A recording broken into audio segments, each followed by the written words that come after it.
YouTube మిత్రులకు ధన్యవాదాలు. Matrimony second marriage bureau అండి. మీరు మీ భార్యతో పడక సంసార జీవితం సాగించలేక విడాకులు తీసుకొని మనశ్శాంతికరమైన జీవితం గడపాలి అనుకున్న వాళ్ళకి మా మ్యారేజ్ బ్యూరో ద్వారా రెండవ పెళ్లి సంబంధం చేయించబడును. మీరు ఏ పెళ్లి లేకుండా ఒంటరి జీవితం గడపలేక సెకండ్ మ్యారేజ్ కోసం చేస్తున్నట్లయితే ఒకసారి మా మ్యారేజ్ బ్యూరో నెంబర్కి కాల్ చేయండి. లివింగ్ రిలేషన్షిప్ మా ప్రత్యేకత.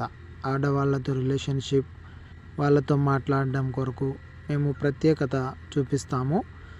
మీకు ఆడవాళ్ళతో మాట్లాడాలనే ఆలోచన ఉండి ఏం చేయాలో తోచక ఉన్నట్లయితే మాకు ఒకసారి కాంటాక్ట్ అవ్వండి. సెకండ్ మ్యారేజ్తో పాటు లివింగ్ రిలేషన్షిప్ కూడా మేము కల్పిస్తాము. మా ఛానల్ని దయచేసి సబ్స్క్రైబ్ చేసుకోండి. వీటికి సంబంధించిన పూర్తి డీటెయిల్స్ మేము ప్రతిరోజు వీడియోలో పెడుతుంటాము.